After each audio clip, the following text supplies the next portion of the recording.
Surprise. Completely unscheduled today. I've got to go back to the gym. Already been in this morning. Welcome, everyone. I know no one's going to be watching because it's unscheduled and it's 10 a.m. in the UK. I thought I'd pop on for half an hour, just, a bit of consistency, put in some time. Got a few things I want to talk about, but I might go off on tangents at some point. But we're all good. Hope you're all doing well. What's been going on this week?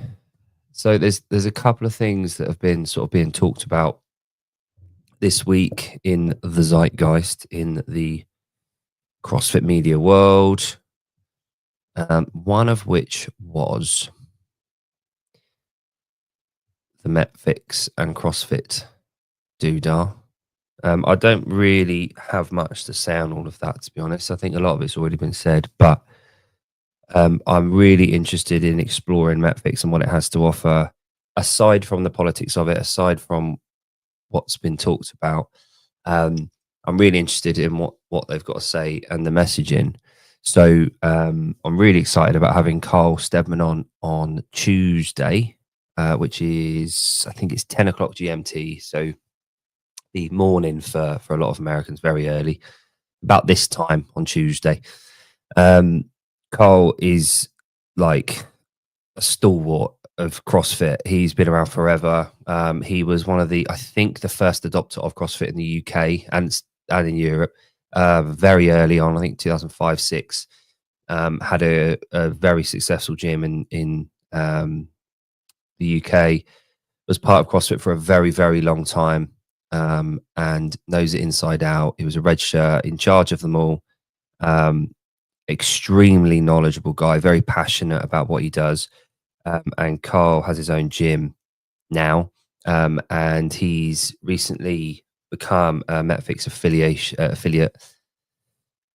And he is the academy manager for Metfix. So he looks after their academy, so coaching the coaches and going through all the information and taking the seminars and whatnot. So I'm really looking forward to that on Tuesday. That'll be fun. Also, I want to explore why he's a gooner, why he supports Arsenal. I need to find out why that is, because there must be a reason for that awful decision. So that's that. I'm really looking forward to Tuesday. What else did we talk about? So there was this discussion over the last sort of few months about CrossFit. And it's ongoing. I mean, we're never going to get to the bottom of it, really, I don't think, because of the nature of the season. As soon as we start talking about one thing, the next stage comes up, an event comes up, and then it all shifts towards that. But the ongoing discussion that I in particular enjoy having with a lot of people in the CrossFit world, whether it be CrossFit employees, other podcasters, people at my gym owners, guests that I have on and offline, a discussion that has been sort of, it's come to the forefront, I think, in a lot of people in the media recently, is about the future of CrossFit, what CrossFit is, what it's become, the media space around it, why there's a division, why there's been a drop in numbers, why there's been a drop in affiliates. I was going to say affiliations then. Now I think it's multifaceted. I think there's a lot to go by. There's a lot of reasons. It's not one or the other. I think Lazar passing last year, in all honesty, I don't think that it might have been for a very, very few select people. I don't think it had much to do with, I think it was the straw that broke the camel's back for a few people. But I think that wasn't really one of the causes for the apparent decline in the popularity of CrossFit as a whole, as a brand, as a company, as a methodology, as a sport, whatever you want to kind of wrap it up with. And I think the conclusion, I'm going to jump ahead to the conclusion, then come back. The conclusion for a lot of people and for me is that the reason there's become this, all of these issues, is because of the detachment, the departmentalization of all of the things that made CrossFit one thing.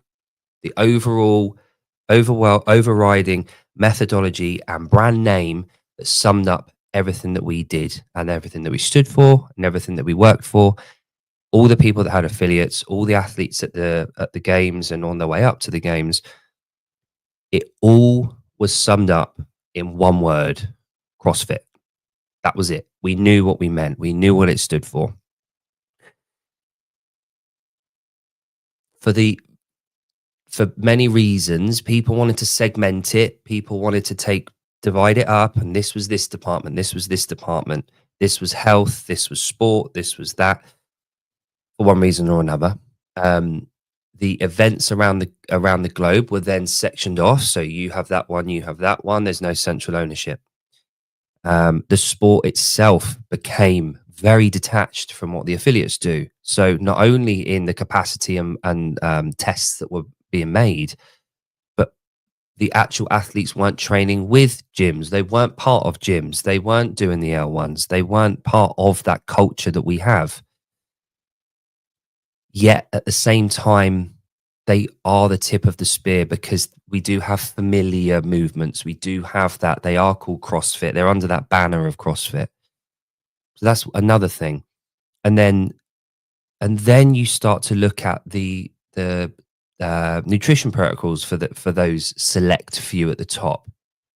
It changes because of the demand that they're under. So Jason Harper put a post out, and I don't know if it is in response or whatever to Netflix including him in a post recently. He put a day's eating, or a day in the life of food. I think it was yesterday, actually, he put it out.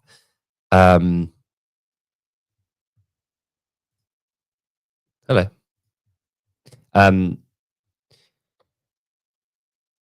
And when you look through there, everything there makes sense for a games athlete. Everything makes sense there for a 90+ kilo, 6'2", ex-American football player that does CrossFit, trains 3 hours a day. It makes sense. It's not in line with the traditional CrossFit. Eat meats, vegetables, nuts, seeds, some fruit, lips, starch, no sugar. Keep to intake that supports exercise and not body fat. It's not in line with that.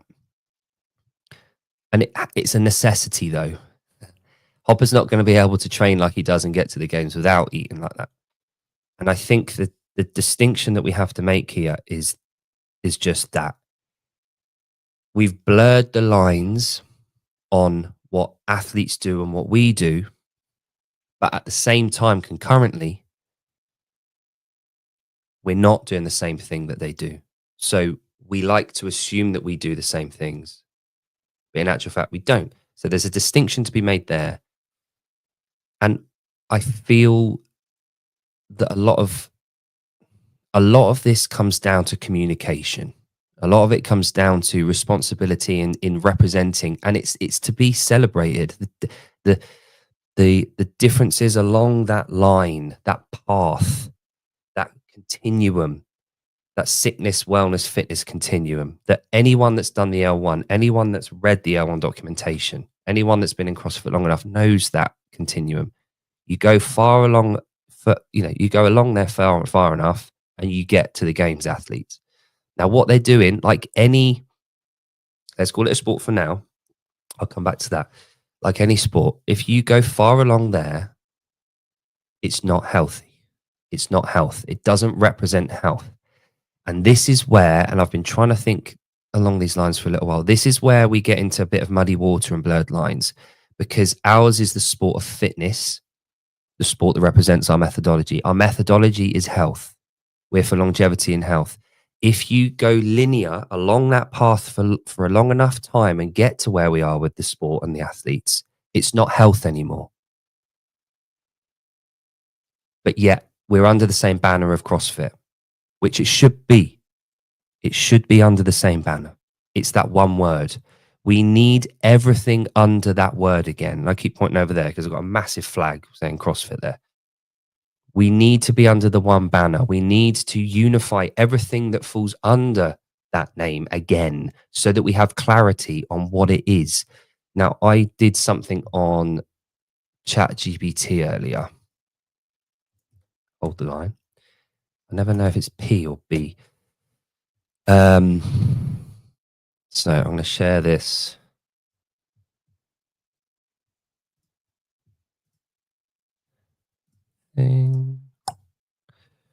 What is CrossFit?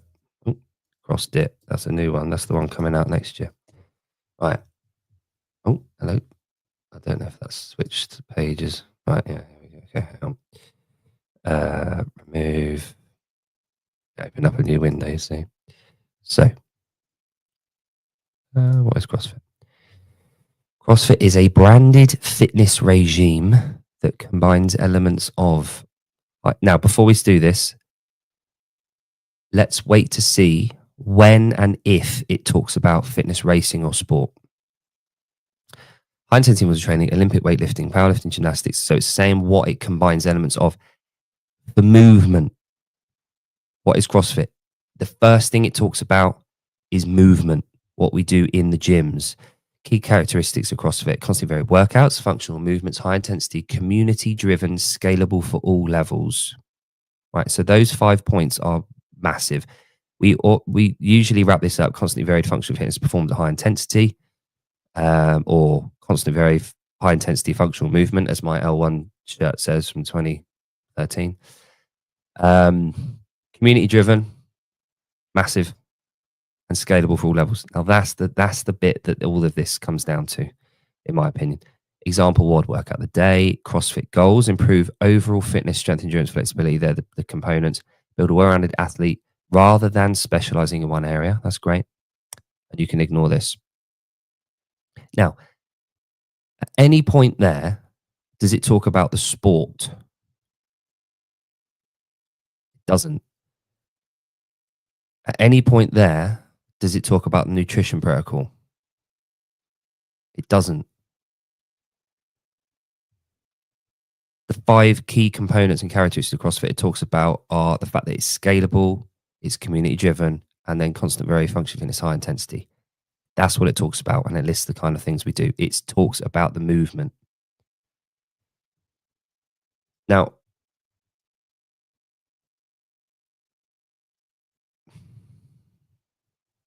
that's obviously ChatGPT. Now, I would argue that the movement that we do in the gym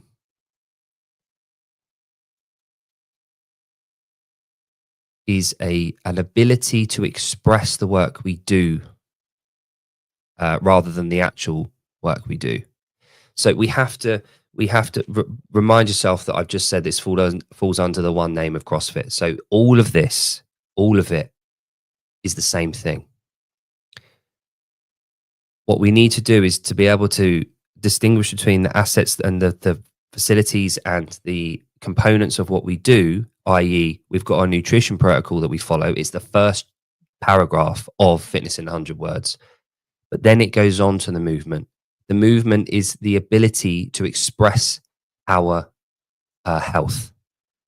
The very essence of the markers and why we look at our times, why we look at force production, why we look at power and load at times distance over time.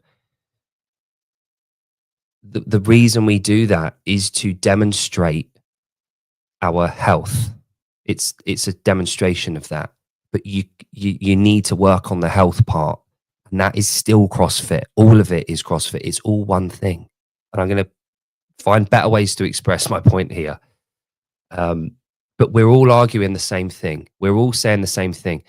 And what's happened is there's a big disconnect between the different elements of CrossFit. And then there's a big disconnect between people realizing that the events and the tests that we offer within, and I say we, within the functional fitness scene that have branched out from CrossFit, there's a big disconnect between what they're trying to prove and what we're trying to do.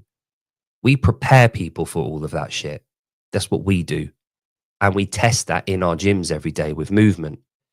Now, one really, really valid point that I saw a couple of people, Jenny said it and Taylor said it the other day. Get my jumper off, I'm boiling.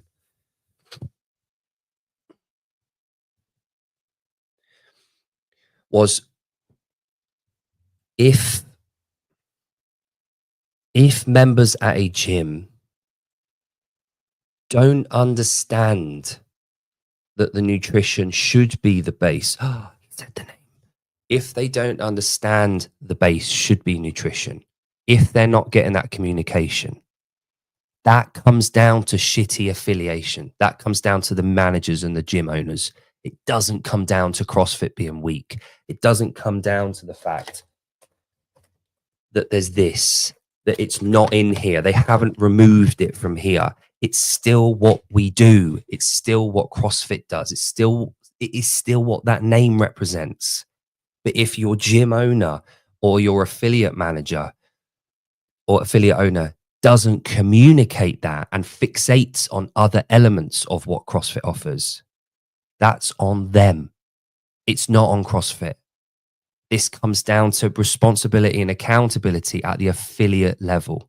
Now, if your affiliate owner or manager has got bored, if they've burnt out, if they've lost their way, if they don't appreciate the fact that fees went up, they don't see the value, if they can't follow what we talk about, if they haven't done their L1 or L2 and it's coming up and they're not going to do it again because they can't be bothered, if they found a new sport, if they found a new way of earning money from running high rock sessions, whatever those reasons might be,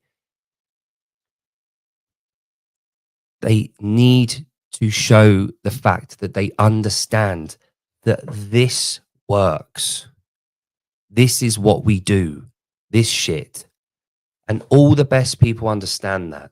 It's still there. It's still apparent. It's still being done at the best gyms. It's never going to age. It's never going to change. It's never going to be any different. And the good thing is it's speaking the truth. And guess what? This is the scientific method. And Greg has said this all along, if any of this is proven to be wrong or it needs updating, it will be. It will be proven to be wrong by scientific analysis and data. But guess what? So far, it hasn't. And because it's based in truth about anatomy, biology, and it works. Anyone that's been an affiliate for more than a month knows it works. And there's a Hobart quote that someone said about the other day. Even poorly executed, it works. But if it's executed very well, it works very well. I'm paraphrasing there. He said it a lot more eloquently than that. We need to understand something. It's not. People talk about the lack of involvement or the lack of input or the lack of responsibility or ownership from HQ. That's one thing. That is one thing. And yes, they can be better. Yes, the ownership, if they come in and they're great, brilliant. Everyone's a winner. But they can't take this away.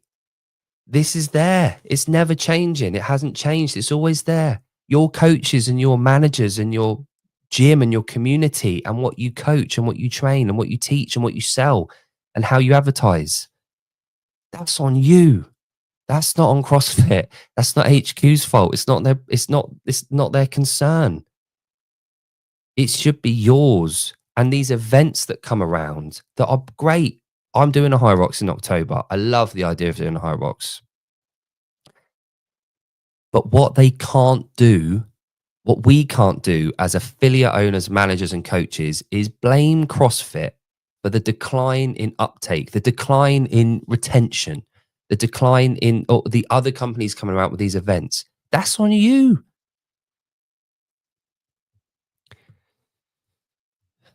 They can't take away the responsibility and power. Yes, exactly. They can't take that away. They can't take that away. And the beauty of the affiliate model was just that from day dot. It puts the ownership. If you're a shit gym, you will be closed. You'll go from pillar to post, the new best thing. But guess what? What it all comes back to is CrossFit. Align yourself with that one word. That's what it represents. It represents all of it. You don't need to talk about CrossFit health or CrossFit sport or the CrossFit games or CrossFit gymnastics or CrossFit weightlifting. Just say CrossFit and then educate people at your gym. The first thing you should be doing when people come in is get them to do a session, get them to demonstrate how you can scale for them. One of those open ChatGPT criterias, scaling for everyone. That was the beauty of it. Varies by degree, not kind. You could have an 85-year-old walk in and everyone in between them and down to a 5-year-old kid. You've got an RX and you program for the best and scale for the rest. If your coaching is good enough, if your coaches are passionate enough, if you're keeping on top of their training, if you pay them enough, you will get the results and your gym will thrive. The L1 hasn't changed. What we do at the gyms hasn't changed. It's people getting bored, people getting itchy fingers, it's getting burnout, it's blame game. Take responsibility for your own gym and you can thrive with what CrossFit is. You don't need to separate it all out. You can run events to test those fitness levels. That's what CrossFit prepares you for. Regularly learn and play new sports. It's written right there. And that's partially why I don't think CrossFit is a sport, which is my next point. So I'm not sure how many people are aware. I'll park that all that rattle and roll. Not sure how many people are aware of the International Functional Fitness Federation. A lot of the discussion that I've listened to recently, it's sort of it would make sense and it would appear that people don't really know too much about it or aren't aware of it or have discounted it. So let me see if I can pull up the website. International Functional Fitness Federation. Right. So a few years back, I wouldn't say the early years of CrossFit, but I think it was about 2015-ish. I feel like it was around then. I could be very wrong there. Might have been a couple of years later. The IFFFFF, hence why it's called the IF3. International Functional Fitness Federation was set up. I could go to the about IF3. Let's have a look, see if 2015 was about right. Might have been about wrong. 2016, way off.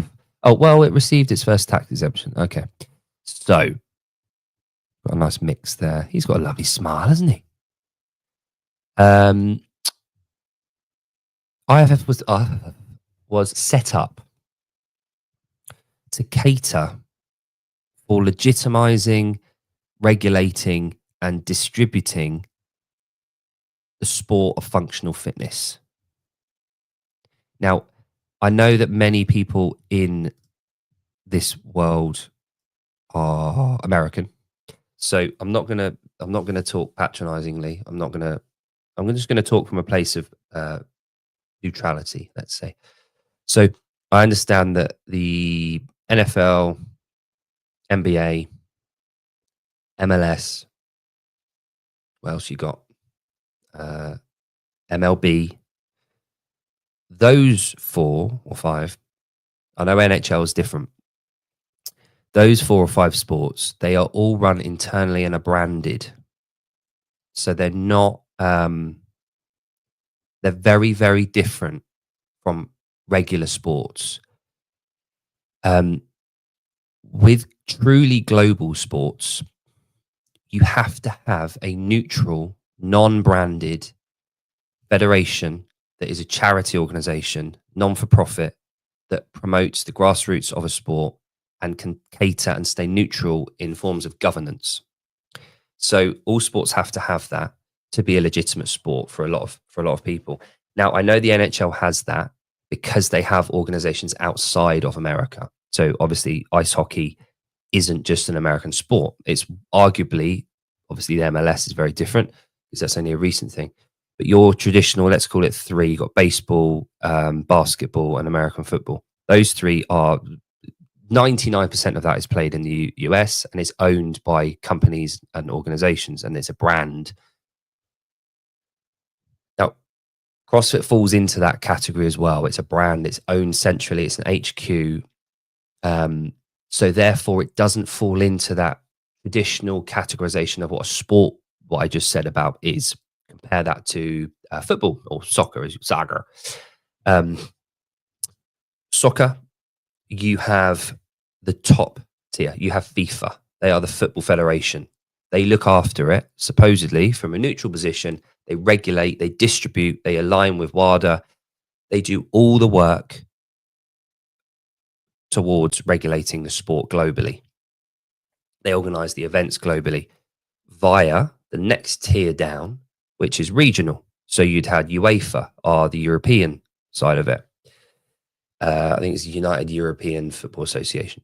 So they then look after, on behalf of FIFA, they look after football or soccer in Europe. So they distribute everything back down from there, and they run the club level and the country level work. Then within each country, you have another tier. So you have the FA in the UK, so Football Association, the original. So you have the FA. Now they look after, their responsibility is to run football in Britain, in UK. Now within there, underneath the FA, you then have the clubs that fall into and align with FA regulations, rules, calendars, seasons, referees, all that stuff gets regulated, and drug protocols by the FA, who work under UEFA, who work under FIFA. So there's this tier down system where everything's filtered through globally around the world. Because it's such a giant sport, it needs regulation and it needs uniformity because of the global competitions at the end of it. There needs regulation. Now, CrossFit aren't going to do that. CrossFit have their American way, their American branded system where we go, and I'm fully on board with that. Love it. Wouldn't change it for the world, right? Now, what the IF3 did, and what they came around with, was the idea that to legitimize this, make it into a sport, they needed to do something away from CrossFit. And this is, again, this is one of those things that is distinct away from CrossFit. They've called it functional fitness as a sport. They don't talk about a health protocol. They don't talk about anything like that. So if they're freeing, yeah. I'm sorry. Yeah, the IF3. So they've tried to legitimize that sport away from CrossFit, which is part of not the issue, but part of what we need to step away from CrossFit for. What CrossFit need to do is to keep it all together and to unify. What other companies are doing are trying to legitimize it. Now, the IF3 have done since 2016 as a non-for-profit. They're the International Functional Fitness Federation. So that's their role. That's their purpose, their mission. Let's read it. Display the highest level. Have I got it on the board? No, I haven't got it on the screen. Display the highest level of professionalism at all times, including in the areas of athleticism, coaching, judging. So that's the other thing that I didn't mention about coaching and judging. There's a uniformed approach for that. There's education pieces around there. Grow competitive functional fitness and size from a grassroots up. Ensure that all participation nations are in full communication and working towards development. Empower nations in geographical areas to create centers of excellence in the sport. Enable coaches and athletes to focus solely on their craft. So you read that mission. Now that sounds remarkably familiar.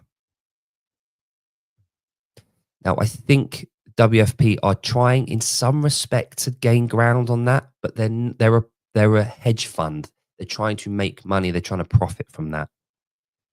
What the IF3 are doing is a non-for-profit organization. They're a federation that's set up as a charity that is setting up a sport. They're not trying to capitalize at the top end.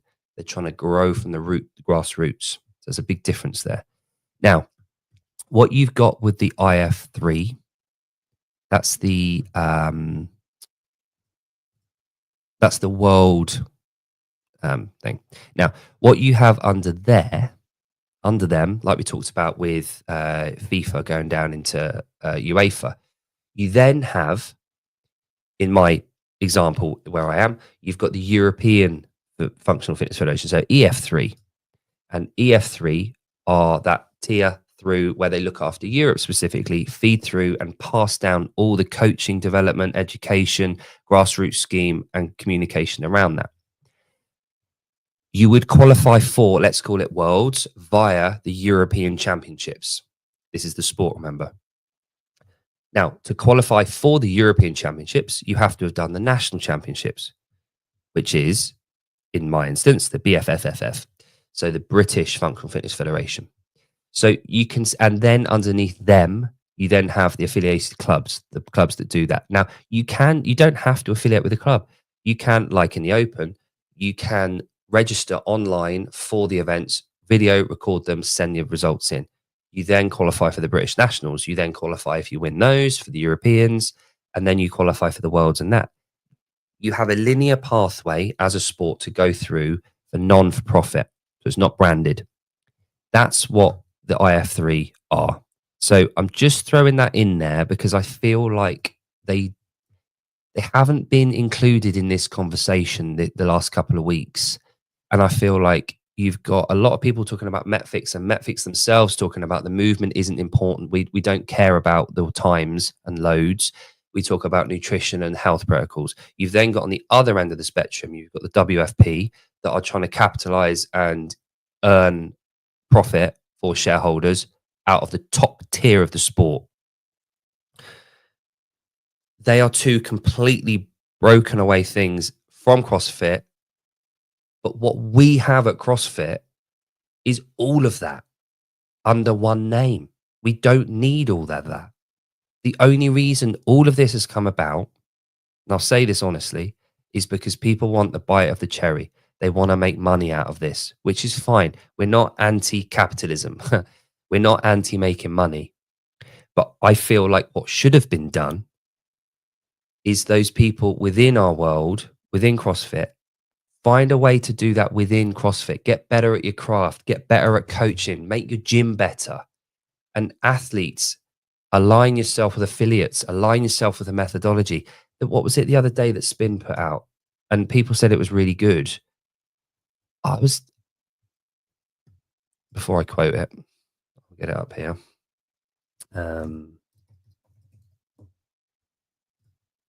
Before I misquote.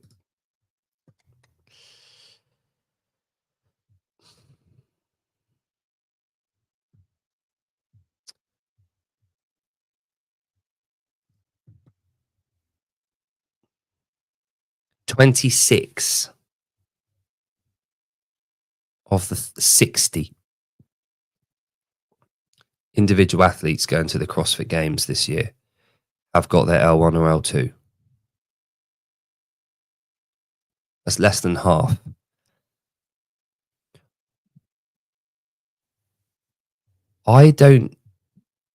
This is awesome. I wonder what percent. Yeah. See, I don't see that as awesome, especially when you consider that if you've been to the games, you get a free L1 or an L2. You get to do it for free. You get a discount, 100% off code, and you get to go. You spend a weekend and you learn about the grassroots and what we're all about. You learn what CrossFit is. You get one of them. My personal opinion here, and this is what all this comes around to, is that we all need to be singing from the same hymn sheet. And that hymn sheet is just CrossFit at the top. Our Bible is CrossFit. Our Bible is the L1. Our place of worship is the affiliates. If people are breaking away and creating their own versions of that church, then that's fine. But what you're doing is you're breaking away from that original methodology and what we're trying to preach and we're trying to talk about here. We know this shit works. We know it's the best thing out there. We know you can't build on it. We know we've got what we've got. We need to get better at doing that, not create new shit. If people want to come around and create events to express what we do in the gyms, fine. But don't try and recreate what we've got. We don't need it. We've got it. We've got the solution to the world's most vexing problem. It's been, how many times has that been said? But point being here is that we all need to get better at communicating that. All of us, myself included. I've stepped away from the sport for so long now because I just saw it as this thing that's unachievable. I saw them distancing themselves. I saw the nutrition protocols getting shittier and shittier and further away from what we talk about. But I didn't understand the necessity for it. I didn't understand where it was going. We need to show and demonstrate the fact that these athletes are fucking superhumans. We need to show people what CrossFit does, but we need to show them it's CrossFit.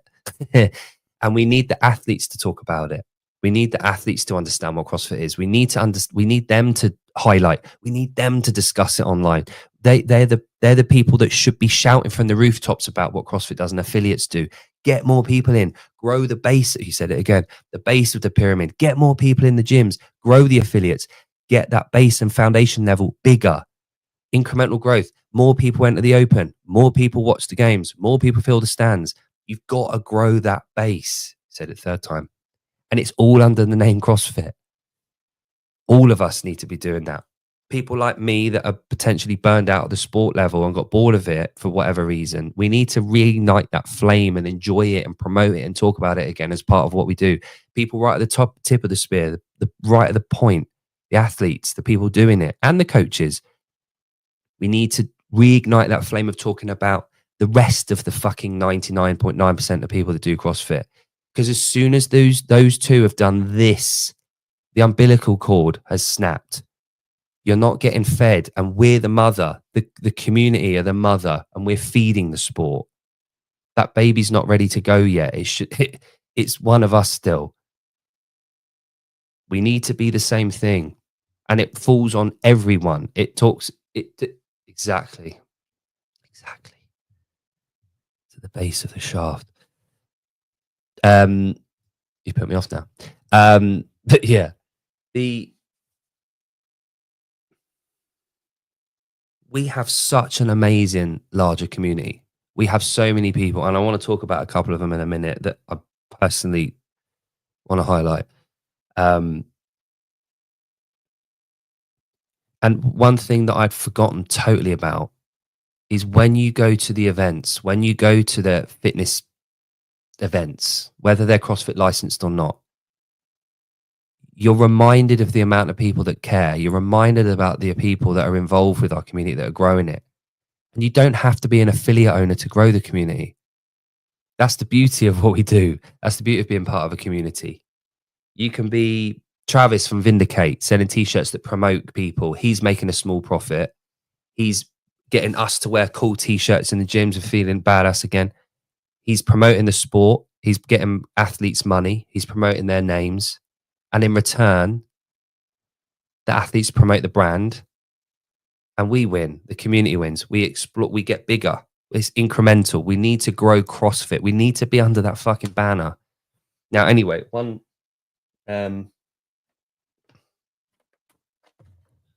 talking about charity. Well, I'm doing show and tell, by the way. I put the base show and tell. I picked up a few things over the week and I thought I'd just show you what they are, if you don't mind. So Rising Tides, I had Rebecca on the show a couple of months ago now. And she runs a charity. All the money that they make is reinvested into the charity of the year. And what Rising Tides does, it takes for the European lot, for us lot over here, where postage is fucking mental if it does come from the US, if it's available. Rebecca gets all of that kit across directly from licensing agreements with the companies around the world and then sells it for us for much, much cheaper postage. So one of those things is coffee. So I've got Pedro's Locker Room Roast. Love that shit. And I've got a load of Holy Balls. Now, if you haven't had Holy Balls, I would thoroughly recommend getting some. But what I would also recommend not doing is eating 2 bags in one sitting, because you will be sitting down somewhere else for a little while afterwards. So just word to the wise. That was one thing that I picked up. Another thing, I got a book from one of my clients. So my client Muzzy, he trains with me a couple of times a week, PT. His wife is a psychiatrist, works with very vulnerable people, and their son, very, very mature lad of 12. He attends a school. Now, this school is headmastered, headmistresses, head principals, you'd call it. We have headmasters and headmistresses. You have principals in the US. She wrote a book, Barefoot in November. And Muzzy's given me a copy to read. It's all about how they approach education at this school. Now, my kids, as some of you know, are homeschooled, and I will take all the advice I can get and all the different opinions on parenting, because you'd be an idiot and a fool to think you don't need help. So I'm going to start reading that book, and I'll give you a little bit of an update each week. Should we do that? Should we have show and tell weekly? So that's that. The other thing, anyone that's got kids in jiu-jitsu, or if you haven't got kids in jiu-jitsu, I think all of us in here know who Jocko Willink is. About a year ago, maybe a bit longer actually, got these books. So with the help of a ghostwriter, I think, Jocko's written these books, and it's all about the warrior kid. Now, we read this pretty much every night. There's about 7 of them. We're going through this one at the moment, and it uses lessons through jiu-jitsu and sport, and the use of his uncle Jake, funny enough, who's an ex-Navy SEAL or current Navy SEAL, to talk about lessons in discipline, and in focus, using sport and understanding and respect and order and structure and being calm, pushing, being uncomfortable. They're really, really fucking good books. I would really recommend them. They're really easy to follow, really easy to read. Bedtime stories. There's no graphic shit in there. It's all really constructive. And the kids absolutely love it. And also they learn a little bit about jiu-jitsu in there. So when they do go into the clubs, they can take some of the lessons that they've learned from the books, which is awesome. Would recommend. So the other thing that arrived this week, all the way from Germany, from my good friend Mac at GoRuck. So I'm currently doing the Ruck Race League. And this is month 3. So what are we, June? April, May, June we had. April was an hour max distance ruck with, I think it was 20% body weight in the ruck. That was the one. You had a month to do it. Race 2 was a mile max load, and I think I did 78, 79 kilos, whatever that is in pounds. It was what I could do, because and here's what I'm coming to. I got a little cheap bag from China about a year ago. And great as it is day to day, but my God, it does not handle weight very well. So I met Mac in person at the French Throwdown after having him on the show, and Mac recommended and very kindly sent this. Now, it's a bit of show and tell. This is a rucking bag, purpose built for rucking, and I'm going to use it today on the Ruck Race League workout 3. Now, it's got portions in here. It's got 2 for plate loading, and obviously the bag can fit other bits and bobs in it, but it is the rucker. It's purpose built for rucking, so I'm going to be using that today. He's also very kindly a 60-pound sandbag case with the handles and everything, and a little Velcro patch, which I love, for my training at home, which is awesome.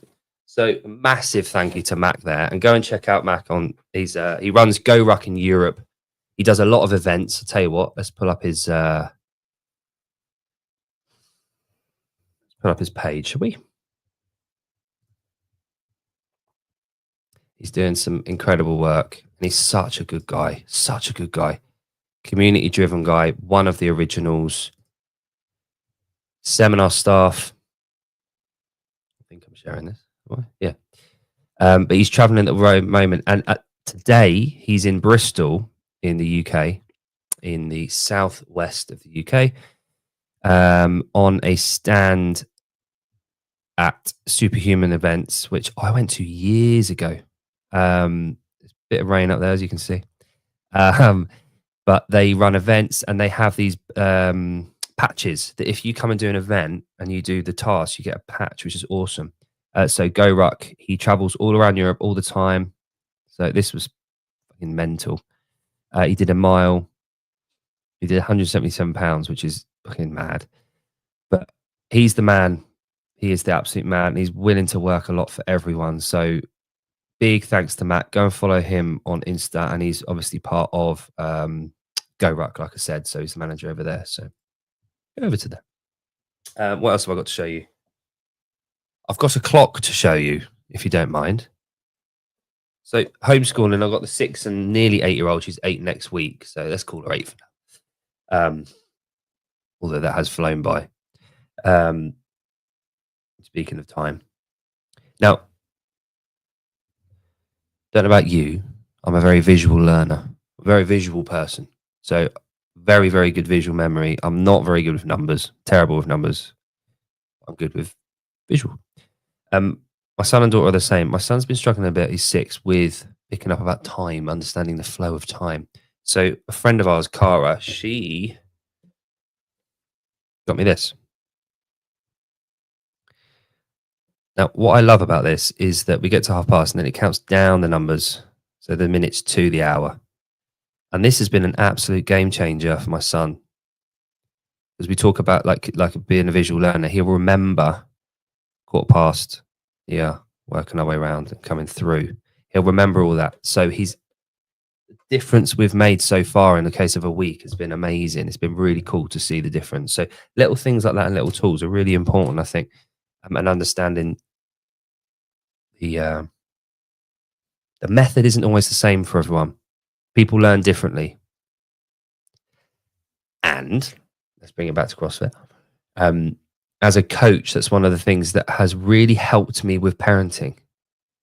Understanding that people learn differently, visual, audio, and tactile. Some people need to be manipulated and they work with being moved, very hands-on approach to learning. Other people hear and they learn from hearing and explanation. Other people are visual, so you'll demonstrate. Now, part of the coaching ethos is that we need to cater for everyone. Now, if you're doing personal training one-on-one stuff, if you know that you've got someone that learns visually, it's your job to demonstrate visually, to make them understand visually. But if you've got a classroom of people, and this is some of the things that we learn on the L1 and specifically the L2 as well, is that when you're coaching a class, you need to be able to do all 3 of those things. And what we do, we highlight and assess what your bias is. So I talk a lot when I'm coaching. I don't tend to show, I tend to talk, which is stupid because I'm a visual learner. What I've had to get really a lot better at is demonstrating visually. And I'm not very good with hands-on. I don't really like being touchy-feely with people or manipulating bodies and stuff. So I try and avoid that where I can. And legally, it's probably a good thing. But the what you might miss if you attend affiliate and you're attending a CrossFit gym, and what you might not be obvious to you right now is that when you're watching a very good coach, if they do, let's say they're talking about a wall ball, they're demonstrating a wall ball, you've got wall balls in your workout. This is why simplicity is key. This is why simple programming is absolutely key. We're not going to fill the whole hour with a 5-minute warm up and then a prep session and then a 1 RM and then a power weightlifting piece and then a Metcon and then simplicity. Keep it to 1 or 2 elements max. So everyone in the room can understand, have transition times, have a cool down at the end, and a proper warm up and evaluation. Now, that also leaves time for the coaches to be able to talk thoroughly and make people understand what we're doing. It's not going to be you're not going to learn everything in one session. It's over time. However, when we're coaching, when you see a decent coach coaching, if it's a wall ball, they will explain what they're doing. They will show what they're doing, and they will help show you physically where things need to be. So they'll tick all three of those boxes, and then they'll get you to move and warm up and practice and give you feedback. So yeah, all of that training over the last however long I've been coaching, 12, 13 years, I genuinely feel like it's made me a better parent, understanding that minds work differently. And I'm not saying parenting's easy, forget that, but it all works in. Right. I think, what was I going to talk about? Oh, yeah, final rep. So last piece, had a great discussion the other day with Tim Reichel from Final Rep. Now, I found out a lot of this whilst I was on the call, so I get to talk about it a bit better now and clearer, having looked at it properly. So Final Rep is a company come out of Germany. 2020 was when it was established, so it's into its 5th year now. Multifaceted. Again, they've set themselves up as a brand. However, they're passing responsibility, and they want to be that event and organizational structure for the development of sport at the grassroots. So kind of a quango in that sense. The event is called street lifting. I'm obsessed with this. I've been watching videos. I've reached out to a couple of the athletes this week to try and get them on, because I want to talk about the training protocol, where the gym is, what they do, their goals, how they find the competition. 4 lifts, you get 3 attempts at each, similar to a powerlifting event. 1 RM dip, 1 RM pull up, 1 RM muscle up, 1 RM back squat, 3 attempts at each throughout the day. What an insane concept, and I absolutely fucking love it. Now, they run the competition, and there's nationals, there's different regional competitions. It's great. They then have Worlds, which this year's in Germany in October, I think Tim said. Now, the bit that really, really interested me about, aside from the actual feat of the competition, is the app that they've got. Tim took me through setting up the app, and we went through it. So you can go back and watch this. But this part, the competition management, was absolutely madness. It was something that we haven't got in CrossFit. It's something that we've been fucking calling out for a long time. I'm going to pull up YouTube, like you say, tube. There's me. On a rep.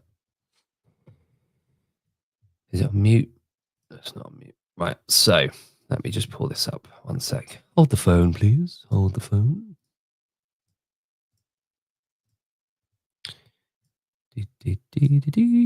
Right. So hopefully you can see that. Yeah, you can. Right. So this athlete's coming up onto the screen. Now, what we've got here is up here. You've got the flight number. You've got the category that we're in. We've got female under 70. We've got the equipment. We've got up here. We've got a widget of the commentators on another iPhone. This is all on the iPhone, by the way. You've got the lifts that they're doing. It's updated immediately via iPads that the judges have. They just click a button for yes and no, and it goes in. You've got the QR code down here. That is this athlete, who's Nadine Schultz. She's on muscle up attempt 1. She's going for 12.5. Here it is. If she got it, she'll get a green light here, which will go feed through. If she didn't get it, yep, she did. So it's green. The QR code is a direct link to her socials and her profile on the app. So you get a direct link to the athlete. This whole setup is run by them, by their hosting platform that they run. They've developed this, and it's all by one of the owners.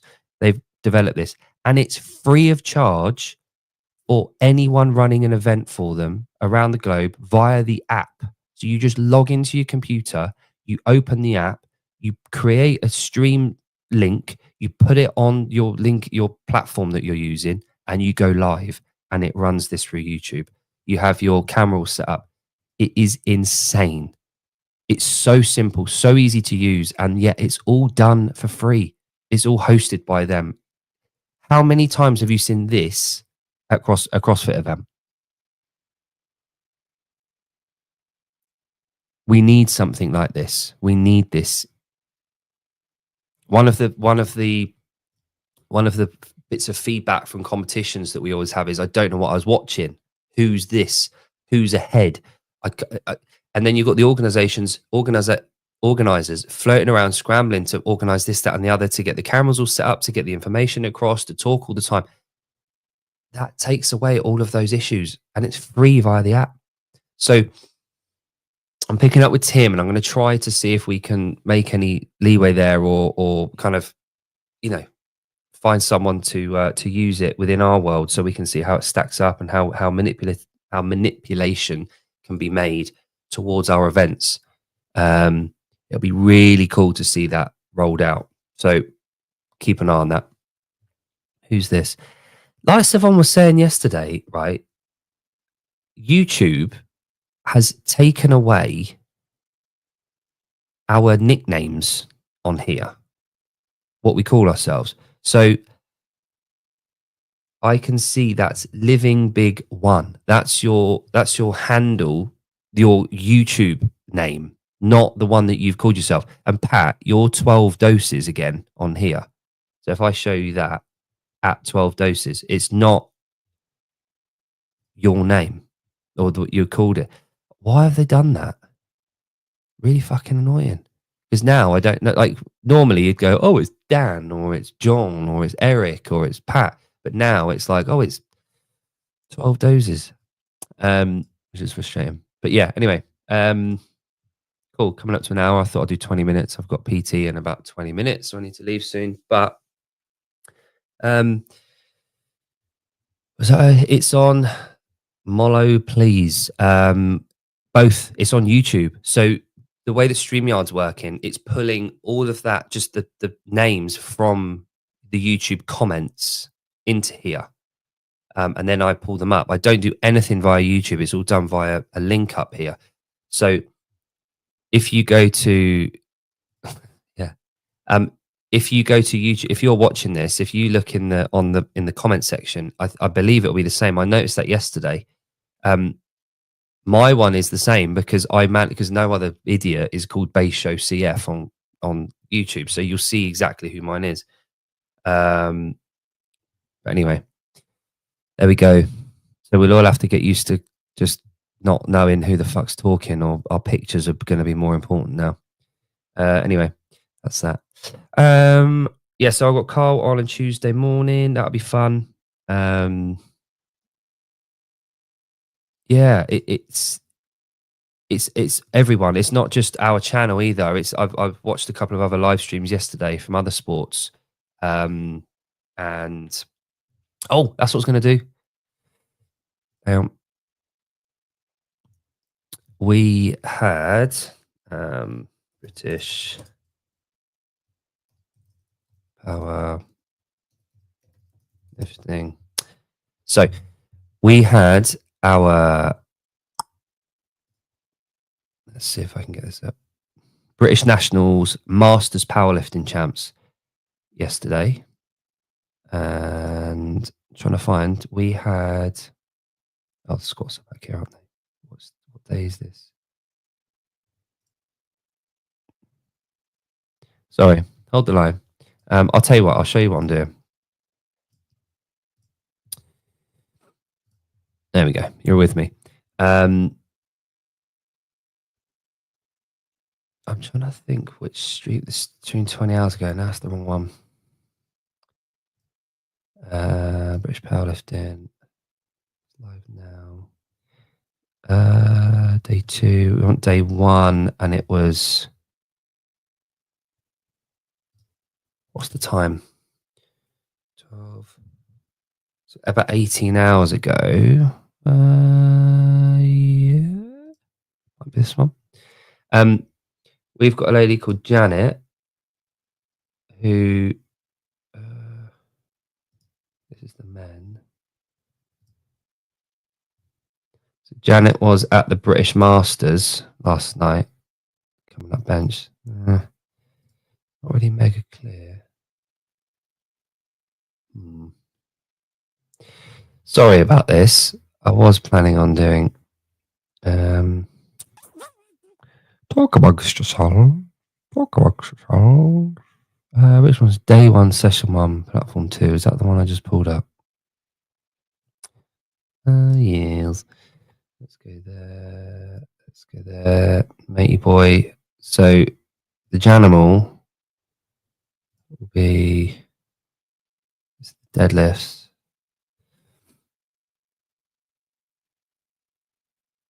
This is what I mean, right? So I've got no idea about any of this. So Janet lifted, our lady lifted yesterday. And she lifted at 6 p.m. our time. So British Masters, so that's the men's. Where's the women? Day 1, session 3. Oh, here we go. This must be it. Yeah, she is. Fucking bang on. Where is she? I just saw her hair. Where's Janet? Oh, she got 157, so she's coming out.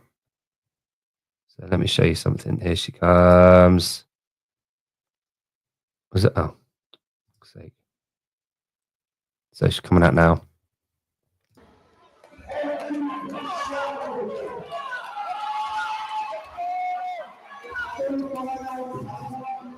No, volume's not going through. There we go.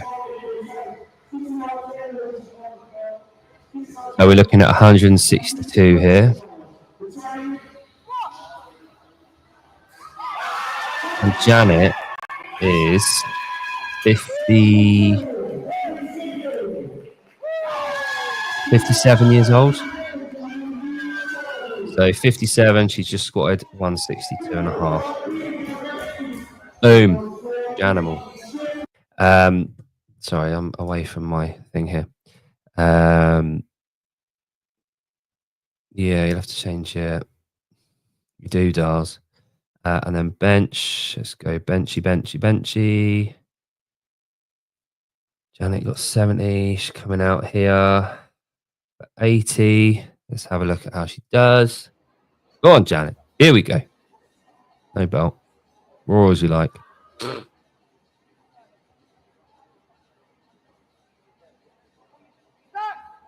And anyone that does CrossFit, we have to pause. And as soon as you show control, look how easy that was. 80 there. Animal. Here we go. What's she going for on her last lift? 85. So cool.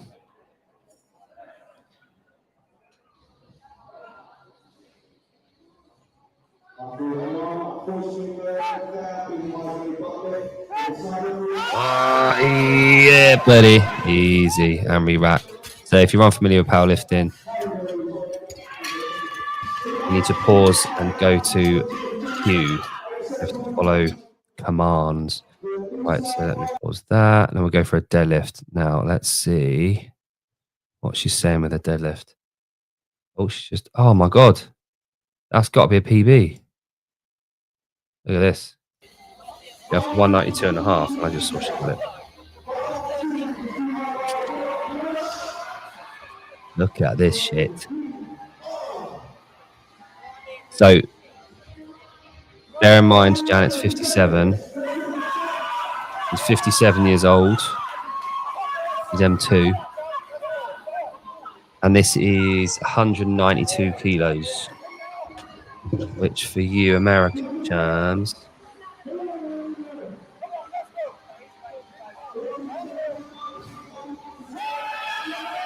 Oh, easy. So that's 425 pounds.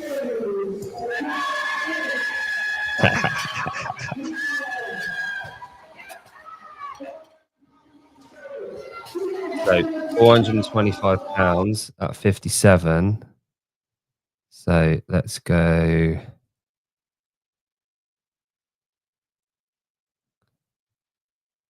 Oh, this is different. Hang on. Leave it with me. Hold the line, please. Hold the line. Awards coming up. The awards ceremony. I won't be there. Oh, I'm well happy with that. We had a chat the other day about would they have the awards ceremony? Don't know if they'd have shown that. You'd think they would, wouldn't you?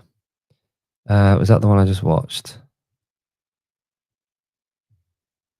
Yeah.